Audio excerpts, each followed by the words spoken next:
Hello, friend. A very big welcome to the year 2026. So, we have finally arrived. What did we travel in with? And what does the year have in store for us? It's good to note that it's what we arrive with that will determine what the year will yield to us. The year has absolutely nothing to give to us except what we brought into it. Okay? So, every last month of the year, I take my time to review my life, what I did, what I didn't do, but I wish I did, what served me, what I need to leave behind. I really don't wait for the last 3 days of the year to carry out this exercise like a lot of people do.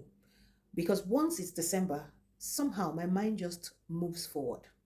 But interestingly, this time around, as I was reviewing the year and trying to picture the new one, I found myself in an interesting state of numbness, because a lot of thoughts were just bombarding my mind to the point that I was numb. For a moment, I caught myself asking a very deep question. What am I really about? So I called one of my biggest allies, who happens to be my son, and I said to him, Son, can you summarize me in one word? His response was this: Mom, you have asked me this question a couple of times before. And I burst out laughing because indeed I had. But in that moment, something else occurred to me, that there really is no end to learning and growth. You open one door and it leads to another door, which leads to another one, and the journey just keeps on going. There really is no end to learning and growth. But the main challenge is this: to know when you must decide to pause and say this to yourself: before I open another door, let me fully explore where I am and be sure that I have maximally utilized everything that I have. Let me chip this in at this time. Something I know that happens to people. So some people just keep feeling that what they need is in one event or one seminar or one program. So they keep going from one seminar to the other, from one program to the other, from one event to the other, hoping that right after this next one, their life will be fixed and the story will be different. But guess what? It just doesn't play out that way. And that's because you can feel very hyped during a program, but once it's over and a few days pass, you start to ask yourself the same questions that made you pay to attend in the first place. Now, all those that are guilty as charged say, I. So, back to my story, anyways. That same morning, I spoke with a dear sister and a friend who is also a coach. I particularly love this sister of mine because she has a way of pulling me back to the drawing board. Okay, you need such people in your life. If you don't have one, get one. Anyway, I said to her, Sis, honestly, I feel like I'm starting all over again. And she shared something that deeply reframed my thinking. She said once she heard another coach who is a senior pastor explain this, that every new year is like bringing out your blackboard and wiping it clean.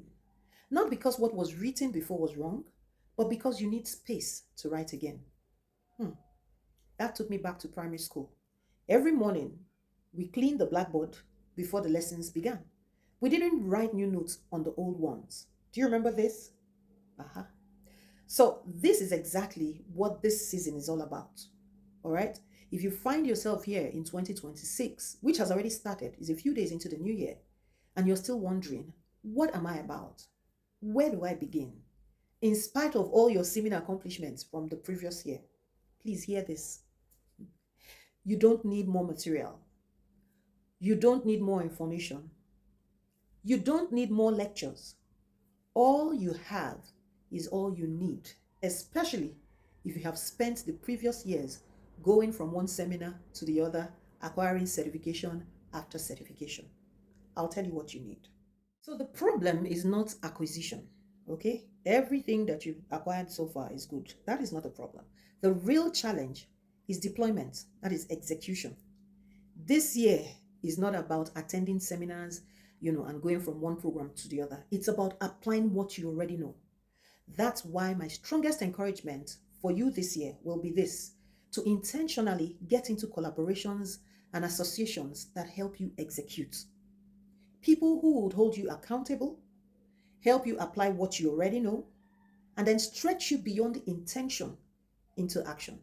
Because every year we write beautiful plans, and by the third month, Life introduces activities we didn't plan for.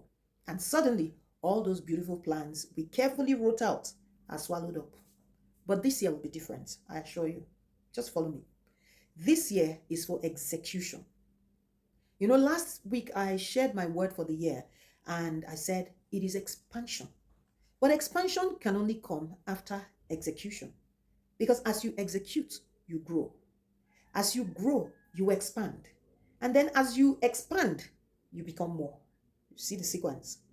So it's really not about acquiring and acquiring. You need to start to execute what you know. Question: do you really know? Are you aware of what you already have? I think that's a bigger question. So now this is exactly why I am here for you. Not just to inspire you, but to walk with you as your coach on your growth journey. In the next few weeks, I'll be hosting a free lunch and learn, and I want you to be a part of it. This will be a very good starting point for deploying what you already know because I'm going to let you know, I'm going to bring into awareness of what you already know. This is my New Year gift to you. Peradventure, you didn't get a Christmas gift. Kindly see the details on the flyer and do yourself the service of registering for this year defining webinar so you can start from the beginning to go from planning and intending to executing and expanding. The access is free, but you need to register. It's time to minimize the talk and increase the walk. Until I come again with another value loaded content, I will just say keep learning, keep growing, and keep being intentional to your success. Bye.